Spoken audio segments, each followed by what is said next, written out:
hivi date 30 tuna stand na Traore. Unajua hao wazungu wamekuwa kitu beba umavi sana, wanatuambia eti si ndio poorest country and then wanakuja kuchukua minerals zetu. Unaona vitu ina happen Congo, vita kila siku, wanapigana, alafu wanaleta mercenaries in the name of helping jioni nini, kumbe wanakuja kuchota minerals zetu. So kuna huyu boys anaitwa Ibrahim Traore na manzee, kila mtu anataka tu akuwe prezo wao.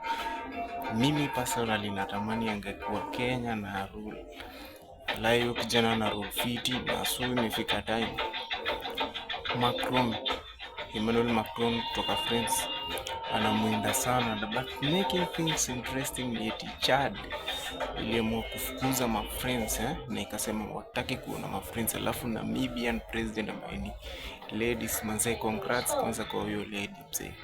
Alisema if African wanaingia US na visa, why don't they kuingia Namibia na ikuwe free, hata wana deserve visa. So hii ni Afrika tunataka, ambaye Gaddafi alianzisha.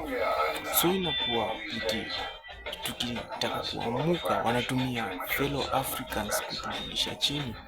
Unakumbuka time ya Gaddafi